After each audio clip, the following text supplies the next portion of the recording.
Are you actually serious right now? I stared at my stepdaughter Vanessa in disbelief, the words hanging between us like a physical barrier. Completely serious, she replied, arms crossed over her designer blouse. Dad would have wanted me to have the perfect wedding. And since he's not here to pay for it, the responsibility falls to you. I took a deep breath, trying to process what she was asking. Demanding, actually. My husband Richard had passed away 14 months ago after a brief but brutal battle with pancreatic cancer, leaving me to raise our twins, Max and Olivia, who had just turned 12.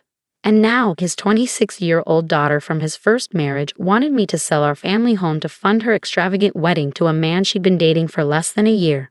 Vanessa, this house isn't just an asset. It's our home, mine and the twins. Where exactly would you expect us to live?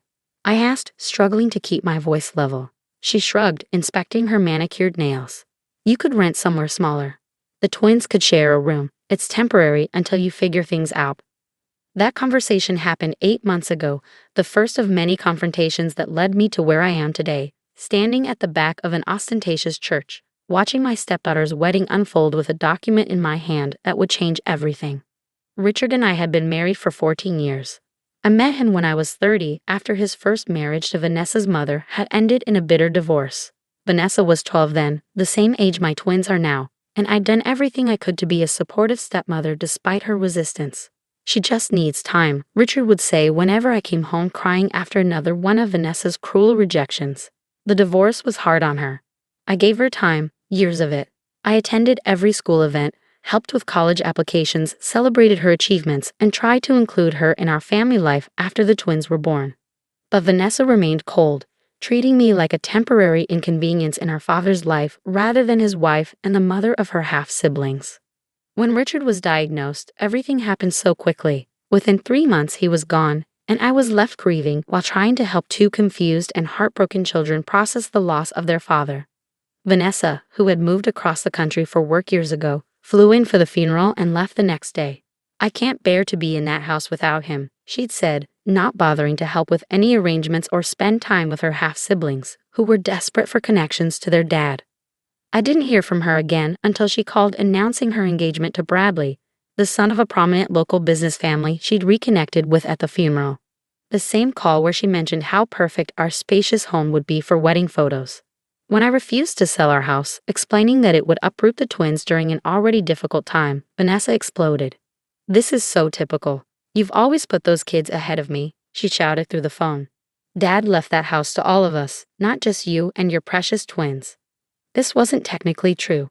Richard and I had owned the house jointly, and his will had left his share to me with the understanding that the twins would inherit it eventually. Vanessa had received a generous life insurance payout and Richard's vintage car collection, which she promptly sold. Vanessa, your father wouldn't want your siblings to lose their home, I tried to reason. Half-siblings, she corrected icily. And Dad would have wanted to give me away at my dream wedding. Since he can't do that, the least you can do is make sure the wedding happens the way he would have wanted. Despite my refusal to sell, Vanessa continued with her wedding plans, repeatedly hinting that I could do the right thing and at least take out a second mortgage. When that didn't work, she started asking for loans, suggesting I dip into the twins' college funds or cash out my retirement account. It's just sitting there anyway, she argued during one particularly heated phone call. And Bradley's parents are expecting a wedding that matches their social standing. I can't embarrass him with something cheap. I offered what I could afford, a modest contribution that would cover the flowers or perhaps the photographer. She dismissed it as insulting. The situation reached a breaking point 3 months before the wedding. Vanessa and Bradley came for dinner, ostensibly to discuss compromises on the wedding budget. The twins were excited to see their older sister, having prepared handmade gifts to congratulate her on her engagement. We made these for you, Olivia said shyly, presenting a scrapbook of family photos that included several of Vanessa with Richard from when she was younger. Vanessa barely glanced at it. Thanks, I'll look at it later. Throughout dinner, she discussed the wedding as if it were a corporate merger, all spreadsheets and vendor negotiations. Bradley mostly sat in silence, occasionally giving me apologetic looks when Vanessa's demands became particularly outrageous. The venue alone is $40,000, she explained, showing me pictures of a historic mansion. And that's before catering, which is another $35 per head with a minimum of 200 guests. That's more than I make in a year. I said quietly, aware of the twins listening from their end of the table. Well, if you just sell this place, it wouldn't be an issue, Vanessa snapped. It's too big for the three of you anyway. This is our home, Max interjected, his voice small but determined. Dad picked it out special for when we were born. Vanessa rolled her eyes. You wouldn't even remember that. You were babies. But we know the story, Olivia said. Dad told us all the time. How he wanted a big yard and rooms where we could all be together, but also have our own space to grow. Well, Dad would want me to have my dream wedding more than he'd want you to stay in some house you'll outgrow in a few years anyway, Vanessa replied dismissively. After the twins went to bed, clearly upset, the argument escalated. I'm not selling our home, Vanessa, I said firmly. I've offered what I can afford, and I'm sorry if it's not enough. But your father would never expect your siblings to lose their home for a one-day event. Fine, she said coldly, gathering her things. Then don't bother coming to the wedding. I don't want you there anyway, you or those two. You're not real family. Bradley looked uncomfortable. Vanessa, maybe we should. No, she cut him off. I've made my decision. If she won't help, she's not welcome. Dad would understand.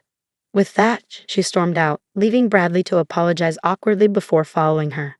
The formal invitation arrived by email the next day. A curt message stating that due to budget constraints and venue limitations, my presence and that of the minor children would no longer be accommodated at the wedding. As if we were furniture that didn't fit the floor plan. The twins were devastated when I had to tell them. Not because they were particularly excited about sitting through a wedding ceremony, but because it was one more rejection from a sister they desperately wanted to connect with, one more severed tie to their father. Why doesn't she like us, Mom? Olivia asked, tears streaming down her face. I had no good answer. How do you explain adult pettiness and long-held grudges to children who just want to be loved?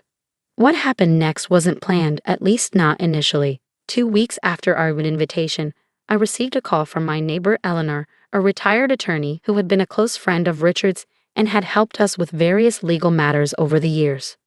Jennifer, I just ran into Bradley's mother at the garden club, she said without preamble.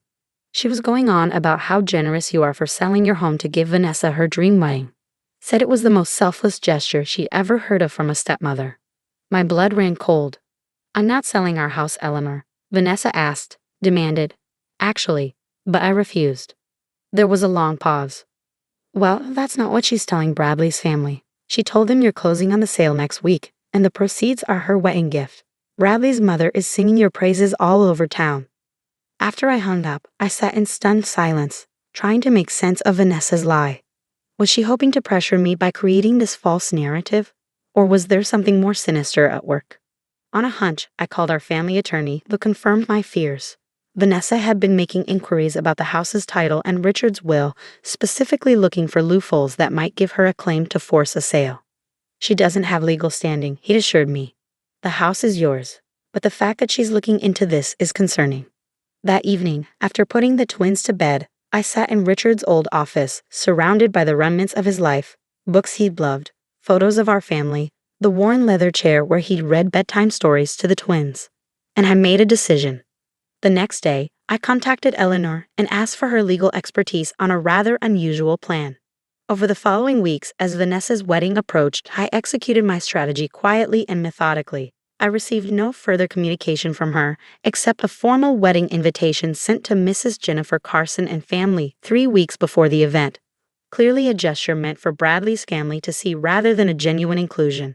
I RSVP for myself only, sending a polite note that the children have prior commitments rather than mentioning they'd been explicitly uninvited previously. The day of the wedding arrived, bright and clear. I dressed carefully in a modest navy dress, arranged for my parents to watch the twins, and drove to the historic mansion Vanessa had chosen for her ceremony. The venue was exactly as extravagant as she'd described. Floral arrangements larger than my dining table adorned every surface, crystal chandeliers glittered overhead, and a string quartet played softly as guests in designer attire mingled in the garden. I took a seat near the back of the ceremony area, the envelope in my handbag feeling impossibly heavy. Several of Richard's relatives nodded in my direction, their expressions a mix of surprise and sympathy. They'd all received the same story about my generous gift of selling my home. The ceremony proceeded with all the pomp Vanessa had dreamed of: 6 bridesmaids in champagne silk, a custom-designed gown with a cathedral train, and vows clearly written to impress rather than express genuine emotion. As the officiant asked if anyone had reason to object to the union, I remained silent. This wasn't about stopping the wedding. It was about truth. The reception that followed was held in the mansion's grand ballroom. I waited until dinner was served and the father of the bride's speech would traditionally have occurred. In Richard's absence, Bradley's father stood to offer words of welcome to Vanessa. "We're so happy to welcome Vanessa into our family," he said, champagne glass raised. "And we're moved by the incredible sacrifice her stepmother Jennifer has made to ensure today was everything Vanessa dreamed of. Selling your family home to give your stepdaughter her perfect day. There's no greater testament to family love than that." Murmurs of approval rippled through the crowd. Vanessa's smile froze on her face as she spotted me at the back table. This clearly wasn't part of her plan.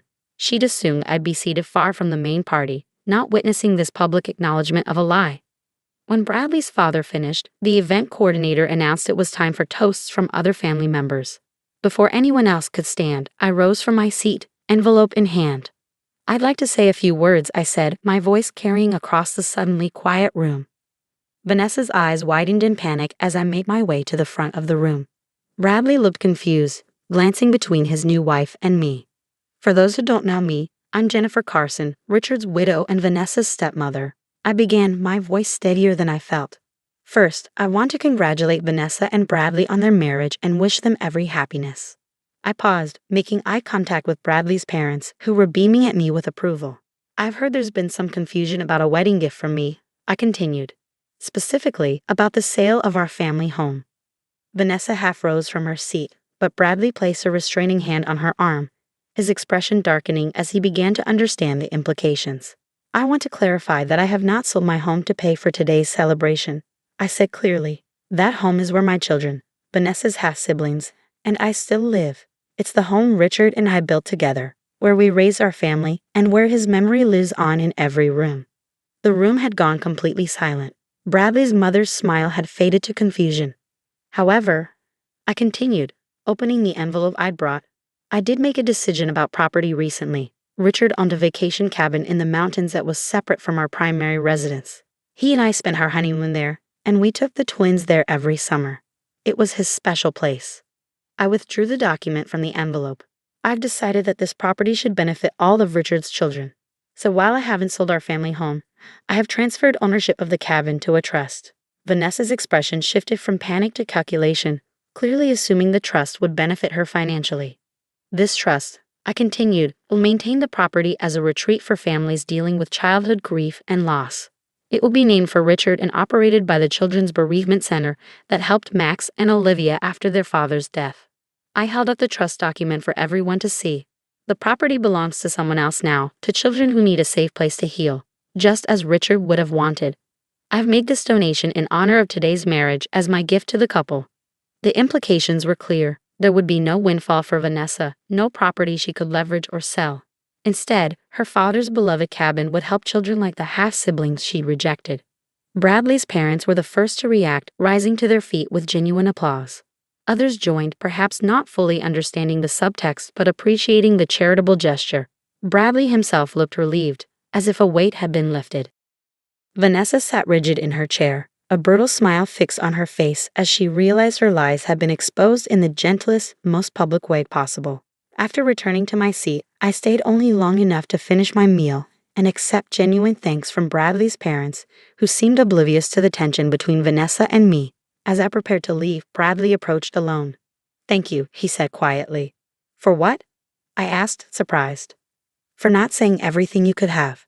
He glanced back at Vanessa, who was determinedly mingling with guests, as if nothing had happened. "I didn't know about the lies regarding your house. I would never have gone along with that." I studied his face, seeing genuine regret there. "I hope you'll be happy, Bradley, and I hope Vanessa finds peace with whatever she's been carrying all these years." "The twins," he said hesitantly. "I'd like to meet them properly sometime. They're my family now, too." It was an olive branch I hadn't expected. They'd like that. 3 months have passed since the wedding. Vanessa and Bradley returned from their honeymoon to find their social circle well aware that there had been no sacrifice of a family home, though most were tactful enough not to mention it directly. Bradley has kept his word about wanting to know his new siblings, coming for dinner twice and even taking Max to a baseball game. Vanessa hasn't joined him, but she did send birthday cards to the twins last month. The first acknowledgement of their special day in years.